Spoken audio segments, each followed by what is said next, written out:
Hi guys, I'm Renee from Rosewood in Central Kentucky. Thanks for watching this video. I thought I would take this opportunity to show you guys a common problem that people run into when furniture painting, regardless of the type of paint that it is tannin bleed through. Some experienced furniture painters will, over time, kind of learn which finishes tend to bleed and which don't. This one, I purposely did not do Boss or Ben or whichever tannin blocker of choice, because there are several that you can do to solve this problem, because I wanted to show you all a video. In the event you get to this point and you don't want to repaint, it is savable most of the time. It depends on your level of bleed through. On this one, I'm sure it's hard to see on camera. It's just kind of a yellow tint. There are places where it's heavier than others. So you really have a couple different options at this point. I could scuff sand. I could strip it all and start back from scratch, but I would still need a tannin blocker. So in that case, if I wanted to repaint and not have bleed through, I would scuff sand, either spray with Boss or Ben, whichever. Some people use shellac. There are tons of varieties of options for that. And then repaint. On this piece, what I'm gonna do is there is a little trick that you can do. So it has a yellow tint to it. What we're gonna do here today is apply some glaze. And what the glaze does. So there are a couple different options when you make a boo-boo in furniture painting. You can either embrace it or you can redo it. Some things are not embraceable. Bleed through on this piece absolutely is. So I'm taking a brown glaze and a premium chip brush, and I'm brushing this brown glaze on my piece. And I'm gonna brush it everywhere and pay closer attention to the details, because I'm gonna wipe this back off. And it's gonna stick down in the details.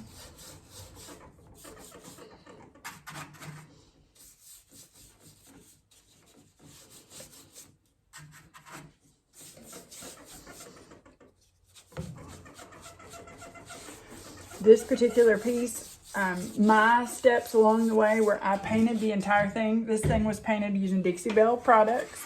So I painted in Fluff on the entire piece, and then I have sealed with Gator Hide, and it has 2 coats of Gator Hide on it. I'm using Dixie Belle Brown Glaze. Now I will tell you a secret about the Dixie Belle Brown Glaze. It is not the Dyke Brown. I don't think it's dark enough. I like it a little bit darker. So I mix just a little bit of coffee bean with it, and it darkens it up some.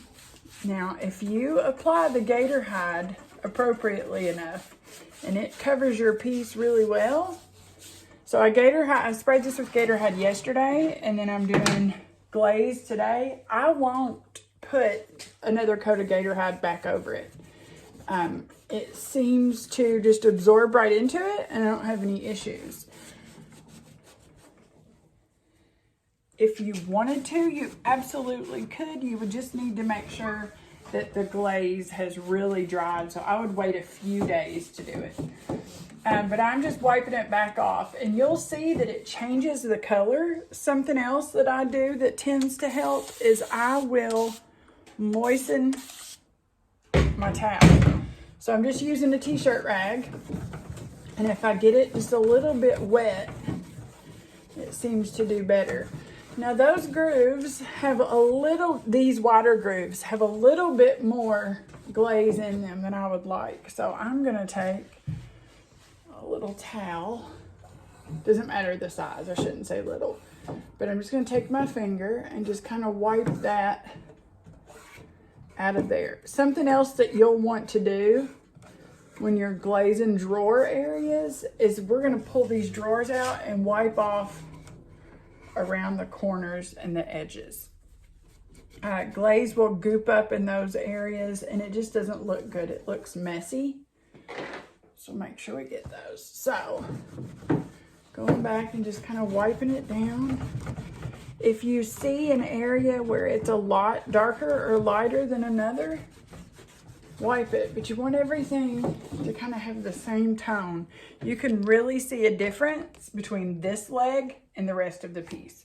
I had already done this one, and look, I got a little bit of glaze on that leg already. Just sprayed it with a little bit of water and wiped it right off. So that is how you save the glaze and embrace it. And what you will get is that look of the aged white, the antique white. It does change the color, so it's not something you could do if you were painting a custom piece for somebody. But if this is yours, or you're painting this to sell and it's not been specified on a color, it is an option that you can do. But you'll see what I'm saying right here. Look at that. It's gross. So just take that, wipe that in so that you're tinting that color as well. That's what you have on the sides. I'm still deciding if I'm going to decoupage the sides on this. So don't know what I'm doing those yet. Same concept. Alright, so that was all for today. So if you have bleed through on a piece and you don't know what to do, you can try brown glaze. It won't fix splotchiness, but it will resolve overall general yellowing. Alright guys, have a great day. Thanks for watching. Be sure to hit subscribe and I will see you next time.